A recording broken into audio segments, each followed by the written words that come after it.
Roberto de Oliveira Campos, também conhecido como Bob Fields pela esquerda ressentida, nasceu no dia 17 de abril de 1917 em Cuiabá, ano da Revolução Bolchevique, tudo aquilo que ele lutou contra ao longo de sua vida. Um dos ícones do liberalismo brasileiro, pregou no deserto, enfrentou o atraso com coragem e sabedoria. E se tivesse mais economistas como ele naqueles tempos, o Brasil seria outro hoje, bem mais livre e próspero sem dúvida. Esse vídeo é uma homenagem a esse gigante intelectual nesse seu aniversário. O bem que o Estado pode fazer é limitado, o mal infinito. O que ele nos pode dar é sempre menos do que nos pode tirar. Mais uma de suas brilhantes frases que resumiam com perfeição a mensagem que queria passar. Não existe perfume francês que faça um fétido gambá virar um gatinho de estimação cheiroso. Roberto Campos foi uma das mentes mais lúcidas que a política nacional já teve. E o seu olfato era bem aguçado para detectar tais gambás disfarçados de gatinho. Em sua coletânea de artigos na virada do milênio, Campos oferece um vasto repertório racional contra os heróis dessa terra de Macunaíma que é o Brasil. O triste é que as críticas dele não ficam obsoletas e ultrapassadas. Pelo contrário, são mais atuais do que nunca. Seu entendimento acerca do mercado era preciso, e até hoje vemos que muitos ainda não foram capazes de compreender tal conceito. O mercado, diz ele, é apenas um lugar em que as pessoas transacionam livremente. A interação competitiva entre os agentes econômicos equivale a um plebiscito ininterrupto. A expressão que ele usou define com perfeição o mercado.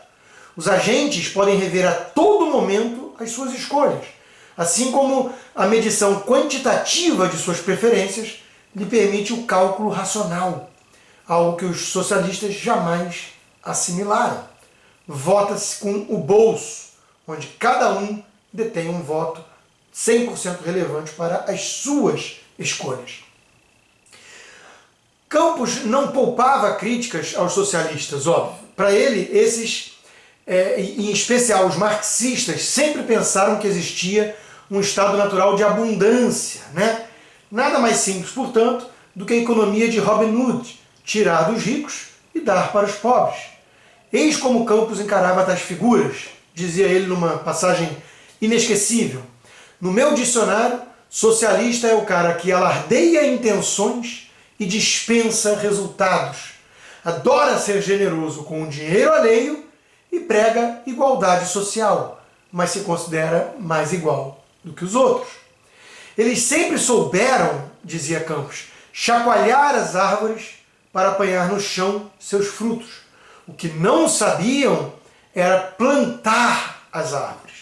Nas palavras de Campos, os esquerdistas contumazes idólatras do fracasso recusam-se a admitir que as riquezas são criadas pela diligência dos indivíduos e não pela clarividência do Estado. A metralhadora anti-esquerdista, munida de sólidos argumentos, não para por aí. Para Campos, as nossas esquerdas não gostam de pobres, mas sim de funcionários públicos.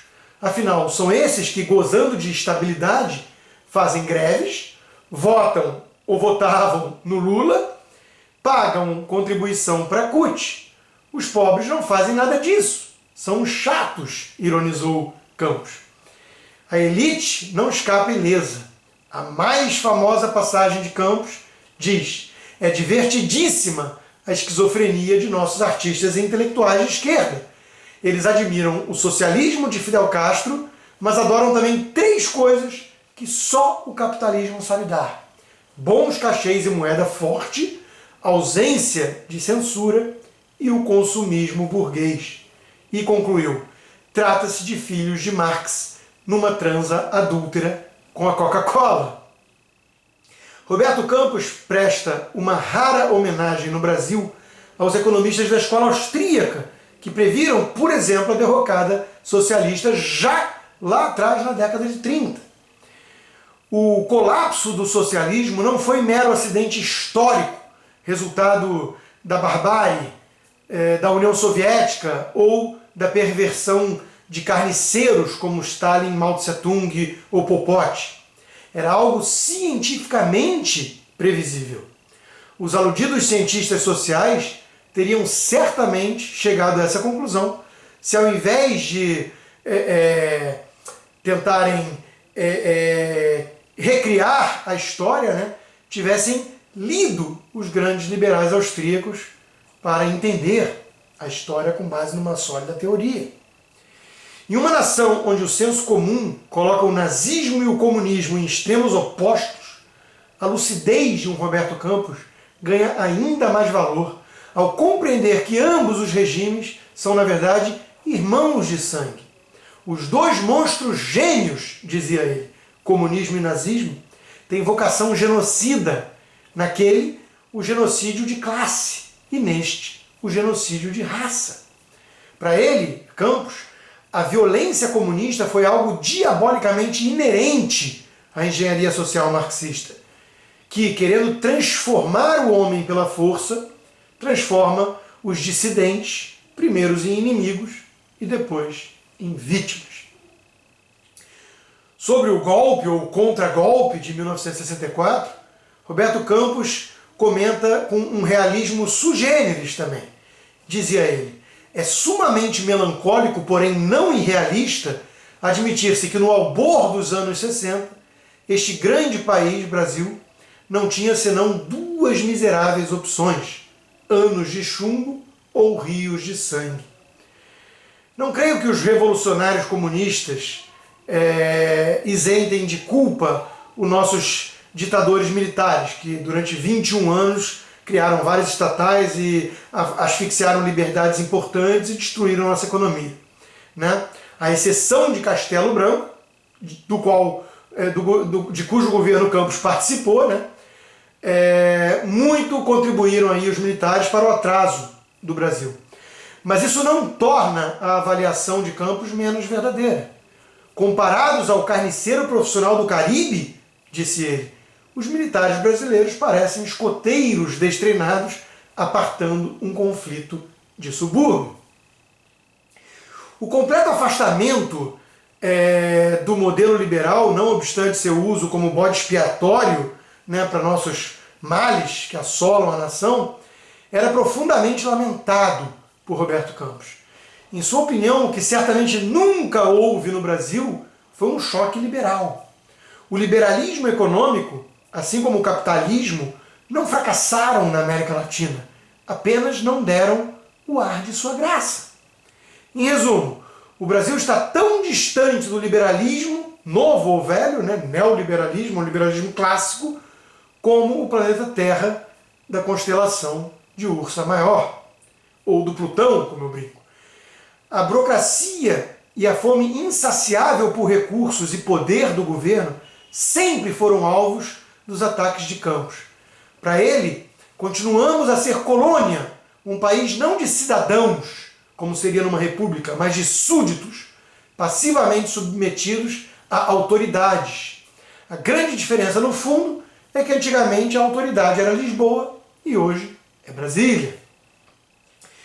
Roberto Campos foi um defensor do livre mercado, das privatizações, do capitalismo liberal, do império das leis objetivas, combateu o nacionalismo retrógrado, o planejamento estatal, os impostos elevados e progressivos, a burocracia asfixiante, a concentração de poder, o socialismo em geral.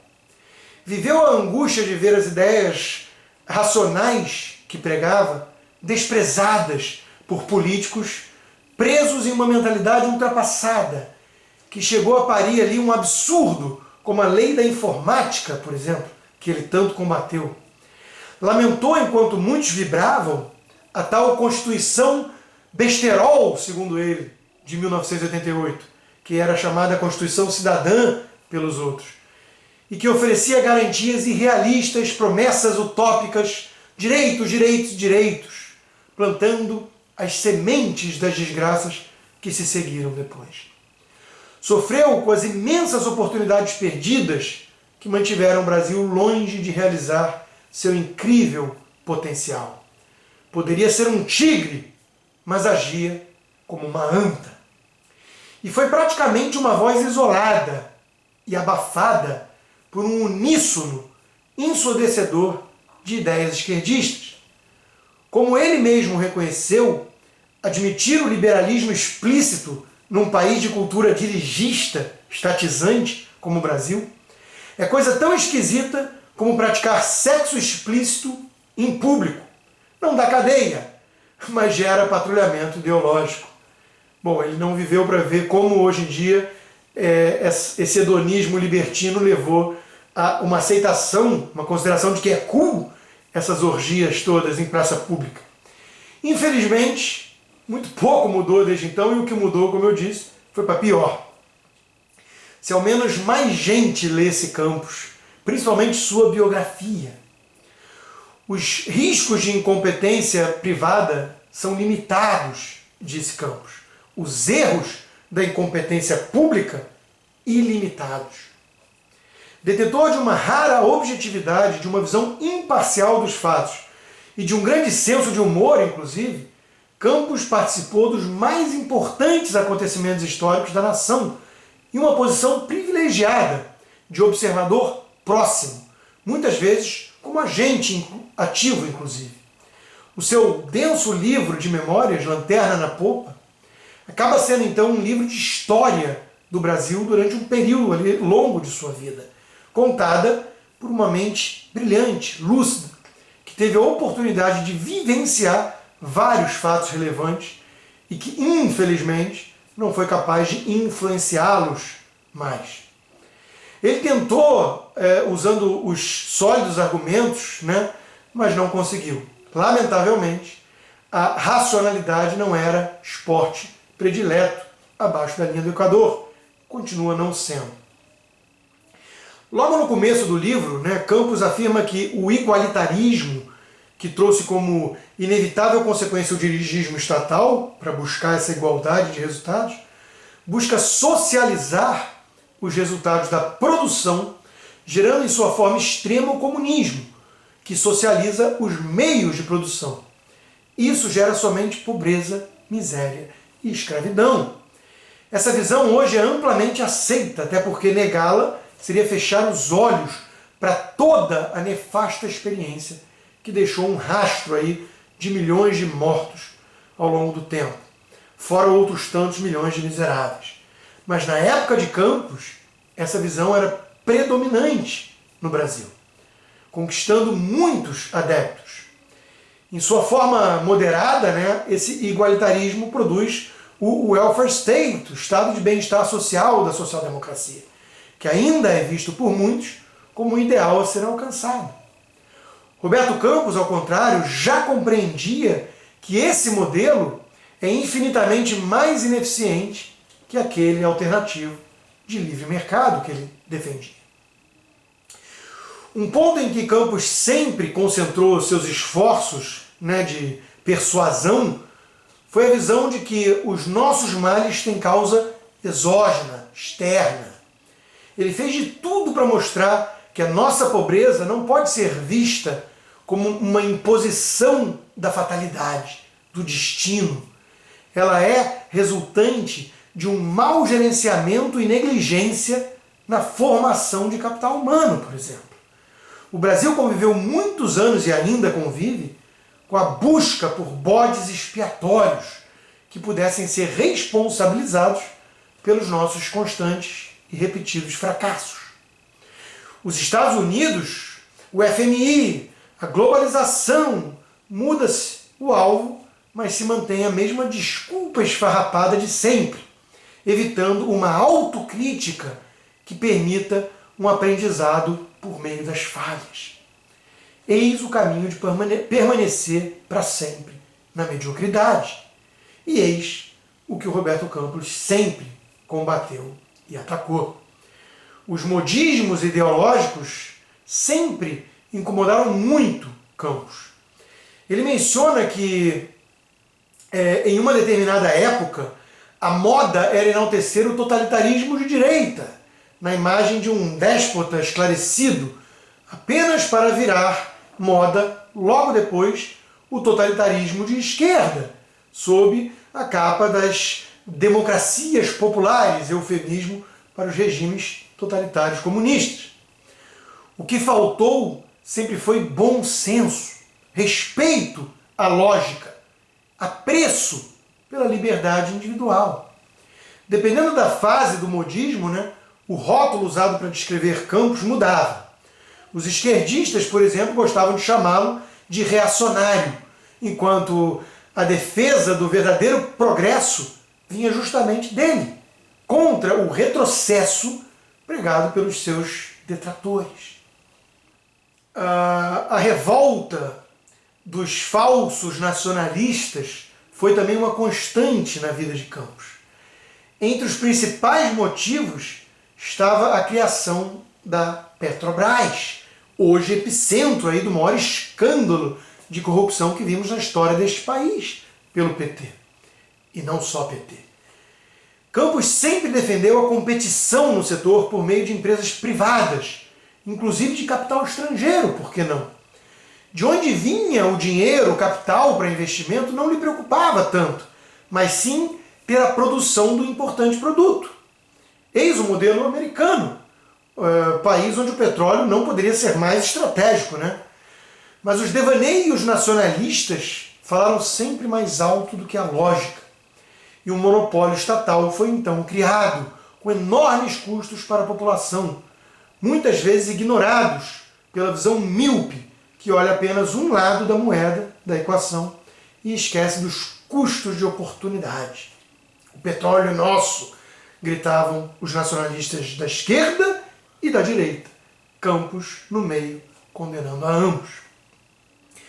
O mesmo princípio iria levá-lo também, mais tarde, a combater duramente a famosa lei da informática, como eu disse, que rejeitava capitais estrangeiros nesse setor fundamental para o avanço econômico, para a criação e inovação.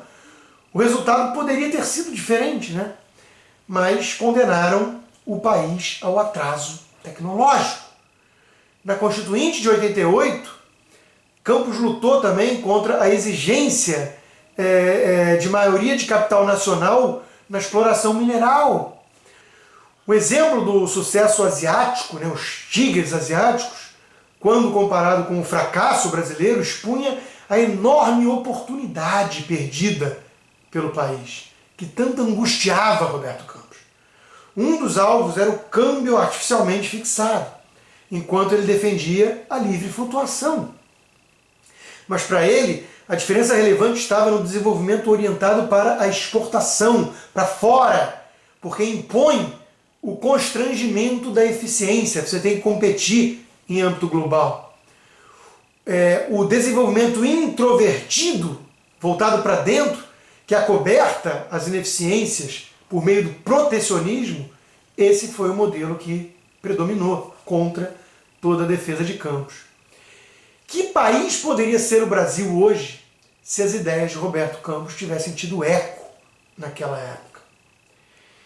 Enquanto ainda hoje são poucos os economistas que leram, quiçá absorveram as ideias da escola austríaca, nos tempos de Campos essa quantidade era ainda menor, não enchia realmente uma Kombi. E ele afirma no livro de memórias que verificou-se que as objeções dos liberais austríacos às economias planificadas, proferidas na década de 20, eram absolutamente válidas e incrivelmente proféticas. Ele já dizia isso no livro. Quanto absurdo poderia ter sido evitado se pessoas como Hayek e Mises fossem mais estudadas. Na contramão da história, os economistas, entre aspas, brasileiros, adoravam as ideias da CEPAL, que fracassaram em todos os países latino-americanos que resolveram testá-las. Preferiram, em suma, acreditar nas veias abertas da América Latina, na tese do desenvolvimento esquerdista, mas acabaram seguindo o manual do perfeito idiota latino-americano. O livro de memórias de Roberto Campos conta o filme do Brasil no século passado. Um filme que poderia ter tido um final muito feliz, tivesse tido como roteirista o próprio Campos. Talvez não seja tarde demais para isso. Não se pode voltar no tempo, mas se pode mudar o futuro. A trajetória que podemos escrever está em aberto. Só que a tragédia bate a porta, com uma inacreditável insistência nos mesmos erros cometidos antes. Muito daquilo que ainda se discute no país já possui resposta em Roberto Campos. Analisar o que poderia ter sido do Brasil serve para alterar o que ele vai ser. A lanterna na popa que Roberto Campos acendeu pode ainda ser uma luz na proa, iluminando o nosso futuro. Basta vontade para tanto. Mas eu fecho com um alerta que o próprio Campos, exímio frasista, dizia: o problema é que no Brasil a burrice tem um passado glorioso e um futuro promissor. Cabe a nós, um pouco mais esclarecidos, tentar mudar essa triste realidade.